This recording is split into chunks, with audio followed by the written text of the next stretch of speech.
need to put the laundry in, and I'll have to do that at the end of the video, otherwise it will be annoying hearing it going off. Although, do we really care? Not really, so why don't we just do that now?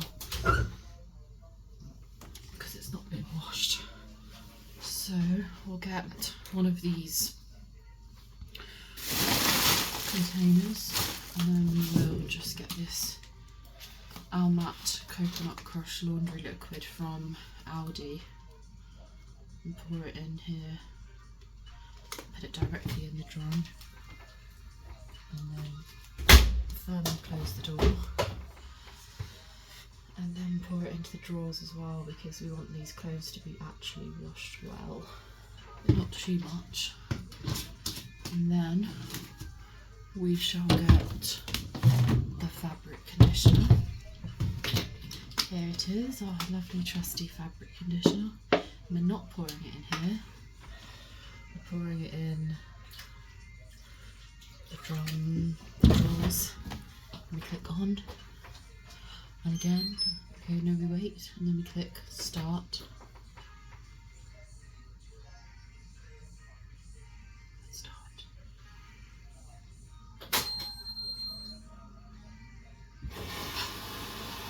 Yay, it worked. So the washing is on, at least the first load. We've got 2 loads to do. And this is like a box of food, which I just want to kind of comment on. And we've got like loads of laundry to do. But first and foremost, and then I want to go through this bag. But we need to get this washing up done. And we need to get it done fast, because it's been a sweet while. So, first and foremost, we're generally making tea at the moment. In fact, maybe we'll boil the kettle. Boil the kettle. It's the mother. Like so. And then get a tea bag from a tea bag container. Open it and look. And then we just basically start to wash up by mostly hot water and cold. And this trusty device, we shall get some of this very liquid. I actually do not want to be continuing to get very liquid because it's too expensive. I should be getting cheaper liquid. I think when I have money, I don't think about how I need to prepare for when I don't have money. I.e. at the moment, we're not getting high-end brands. High-end! That's the word I was looking for with the makeup, I think. High-end makeup. High-end brands and makeup, like high-end cosmetics. I was looking for that term the other day, and I couldn't quite find it. I think that's the term I was looking for. So yeah, anyway, we need to risk assess. We need to put in preventative measures so that we don't run out of money at the end of the month. So for example, rather than buying very liquid, we buy maybe Lidl own brand washing up liquid. And we don't have a whole bottle of juice, 2 litres of juice in one day. It's like learning these budgeting skills are skills for life.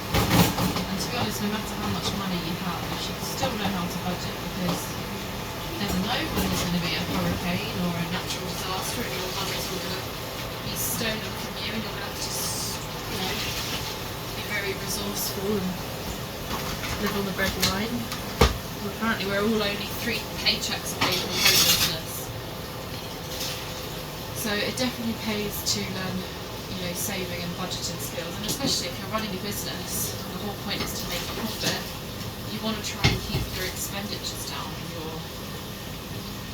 want to try and keep your outgoings down so that your ingoings are bigger than your outgoings and you make a profit. So they're skills for life, and I'm trying to learn them now. The difference is I'm not running a business, and paid business. I'm just trying to survive as a single mother with a child under the age of 3. So it's slightly different to running a multi-million-pound corporation as a female CEO. But you know, we've all got to start somewhere. You know? And every mother has to make sacrifices when they decide to start a family, because children are dependent on you. So you have to adapt and change your lifestyle, and the benefits far outweigh the losses, because you have your bloodline, your child with you, and they're just very, very loving. They're very loving. And very unconditionally loving. And very accepting. So it's a real privilege to raise children and be able to have birth children into the world, because they're so lovely. They're always lovely. You should always love them. No matter what. They're your children. They need your love. Right, I know this kettle's boiled now, so let's just park this for a second, and then we can just make ourselves a lovely milky cup of tea. Pour the water in the kettle like so, and then just give it a couple of stirs. And then we wait. We just hold tight and we wait. I try and speed up with doing the washing up, because I feel like it shouldn't take this long. I mean, ideally I'd have a dishwasher, but I don't have a dishwasher, and if I did have a dishwasher it would have to go in the living room, because I have no space for it. Very small kitchen. I wouldn't actually mind having a dishwasher in the living room. It'd be okay. It would be okay. It would just save a lot of time, you know, and just make things a lot easier, because rather than having to like scrub each individual item and then rinse each individual item with a fork, you can just put it all in the dishwasher. You just have to rinse it and get the bits off. So you still have to do one of the steps, get the bits off and give it a bit of a scrub, but then, you know, the actual cleaning, proper cleaning in all the nooks and crevices, for hygiene reasons, gets done by the dishwasher. And then these small bits of food as well. You know, you just have to rinse the items, but I never quite understood that. I always thought, surely a dishwasher is supposed to just do the full job. If you're having to rinse everything and scrape off the congealed bits of food, then what's the point? You know, you may as well just wash it by hand. But then, I mean, you know, it's, I suppose, you know, with, I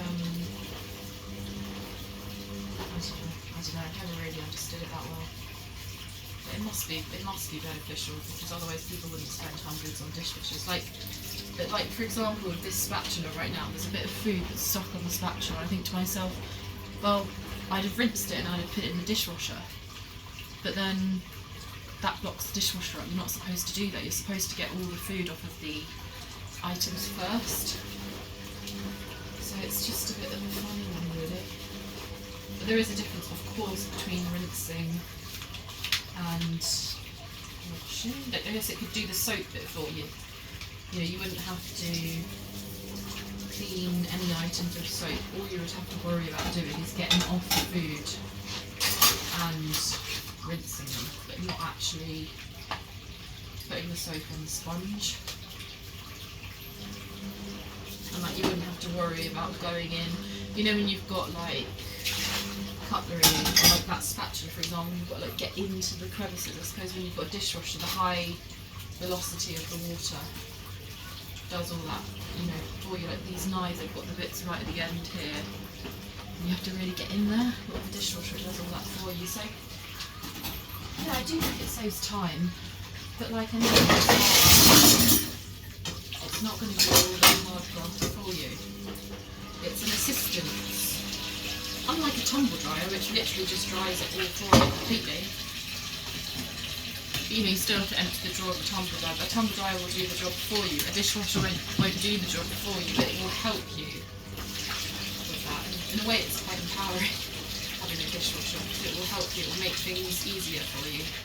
But you do still have to put some effort in for it to work properly, otherwise you end up just getting a blocked, broken dishwasher.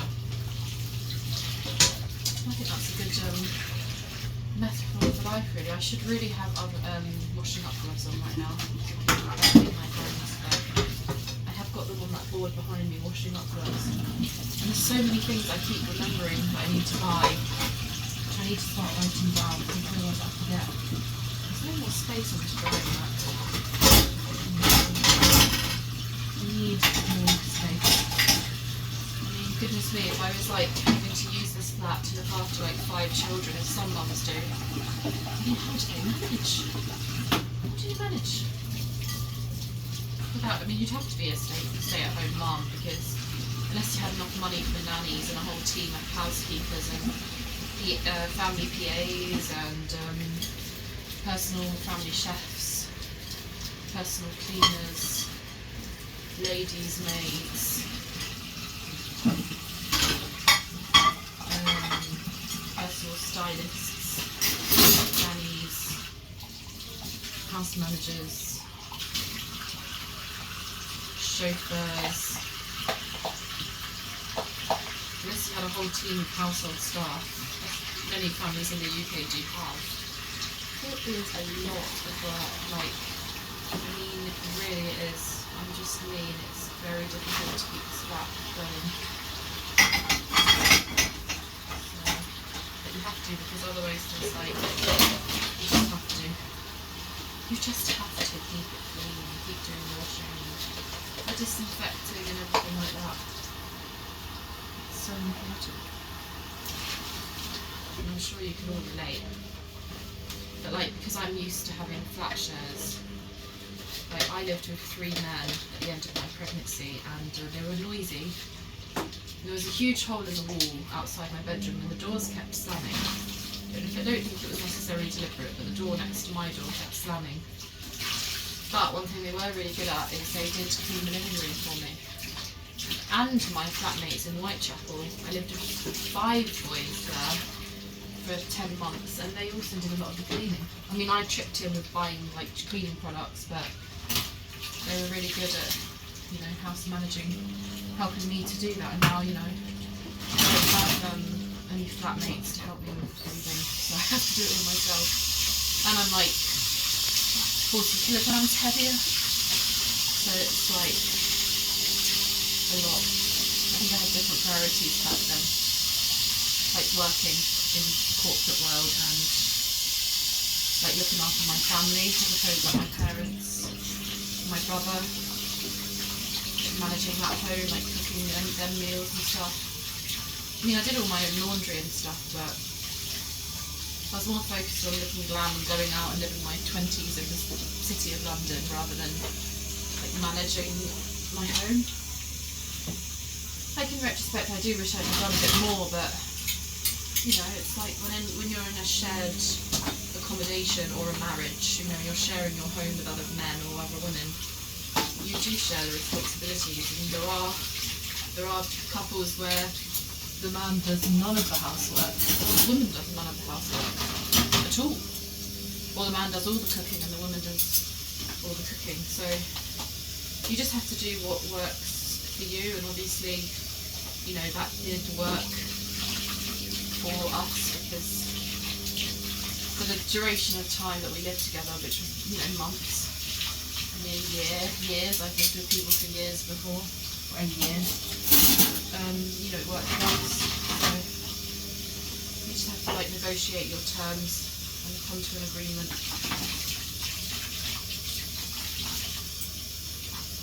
I was always just better at like creating more of an atmosphere in the home and like looking nice and being personable as opposed to being the cleaner and the housekeeper. That wasn't really what I thought I was very good at, to be honest, but now I'm realising actually I do have some hidden strengths that are slowly coming to before.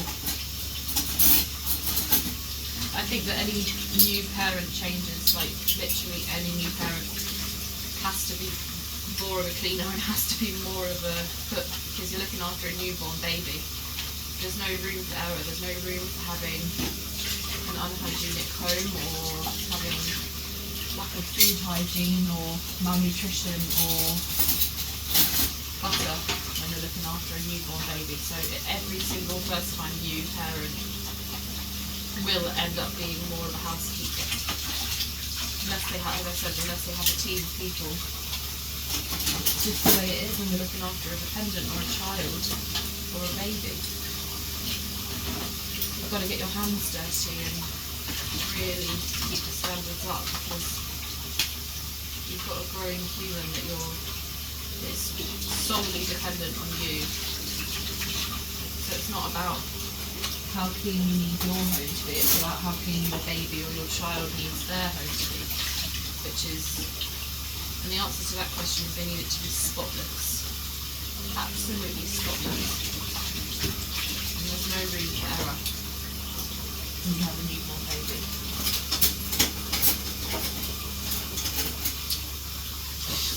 So, next, oh no, I've run out of hand soap, everybody. Run out of hand soap, need to stock up on that. So now I'm going to put some washing up liquid on my hand instead. Wash my hands.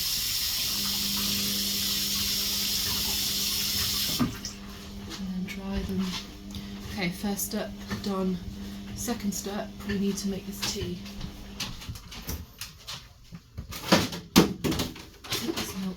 Be finished as well, really. I'm so glad that I'm getting paid soon, because I'm literally running low on so many items, so many things I need to manage this week. I'm running low on, like, this bin needs seriously emptying.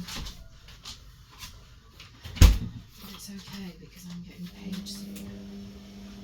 Look, this milk, again, big milk, Arla big milk, whole milk, really recommend. It's got added vitamins. I've never seen that before in a milk. But it's Arla. And it's actually like cheaper than normal milk. I don't know if it's momlife, but how do you open it there? That's the question. I don't know how to use a knife. I can't open it. Oh my god, it's really tricky to open. Need to change this bin. So we will add some, milk. Add some milk to the tea, and then put that back in the fridge. And give it a stir, and then we can take the tea bag out because it's already brewed. Maybe it's gone cold actually. And then rinse this off. And there. And a swig. I think it goes without saying the next thing to do is to change this bin. I mean, I sometimes think it would actually be better to just have a smaller bin, because it's like then you have no choice but to change it frequently. I don't really know what I'm doing here.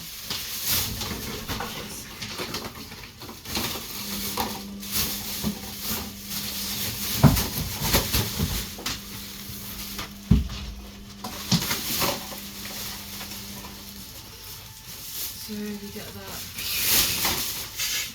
See, the problem here is it's so hot in this flat. I don't have any air conditioning units. It's so bloody hot because the heat rises. And I think that there's like an insulation problem.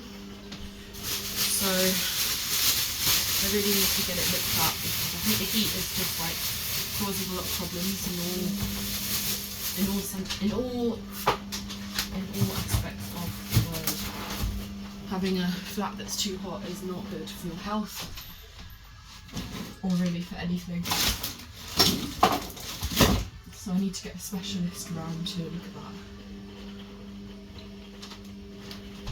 that. Okay, So we've done that, we've done the bins, the laundry's in.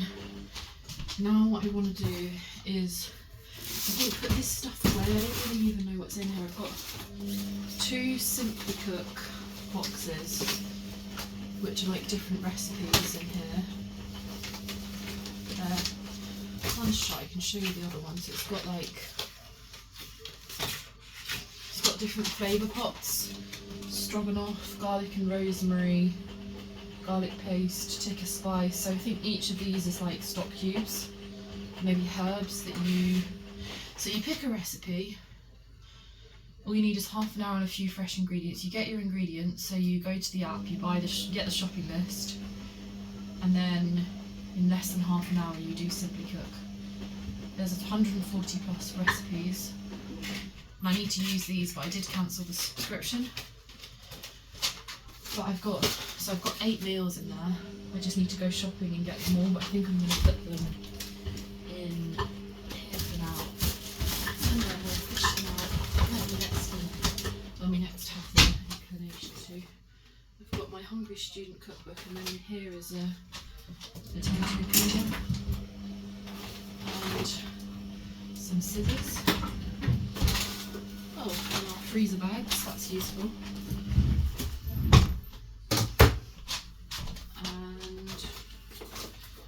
Incense sticks, which I can't light because I do not have any lighters. I think I left all my lighters in my old flat. And then we've got like, oh no, naan bread. It's gone off. That's gross. That's really gross. That's not good, is it? That probably explains why everything is not going very well for me right now. So anyway, we've got all these recipe cards in here, and I can read out what we have. Yeah, I just want to empty this. I hate these like random containers, you know, that just random. Anyway, I need to check that we're still recording, because if we're not, it's a waste of time. There we are, that's good. So we've got sticky sweet chili tofu bowl and peanutty smashed cucumber. I made that before, it was very nice. I love that actually. Sweet and smoky barbecue chicken fajitas, they were lovely. Like the ones I made myself were lovely, but these were like also extremely delicious. Then we've got wild mushroom penne, which I don't think I have actually made yet, not this exact recipe. We have penne alla rustica. Yeah, penne alla rustica. Chicken makhani, that looks absolutely delicious, haven't made it yet. Beef stroganoff, looks nice, haven't made it yet. And then we've got, this is brown rice. Chicken tikka masala with coriander rice. Yeah, and it's brown rice as well, so that is up my street. Up my street. Creamy chicken potato topped pie. Never even had that before. Fragrant chicken saag masala with pilau rice. So I have a lot of rice that a women's organisation have given me, so these recipes I can use up all that rice. Chicken boona, again perfect for the rice. Greek style lamb moussaka, perfect, and one pot easy chicken biryani. Great, can use all of those. Put those maybe in with the bin bags. I don't really know where else they can go, and I want to keep them in the kitchen, so they'll have to go in there for now. And this is like just about, I'm just going to keep it, it's about Gusto, which I did have a subscription for, but then I just couldn't afford it anymore, which is a pity. But at least when I just about had enough money, I did try it out and it was really good. And then I just have like all of these herbs which need to go really somewhere easier. Do I even want to know what's in here? Oh, it's just herbs. Okay, so we can just put all the herbs and the tomato paste and everything.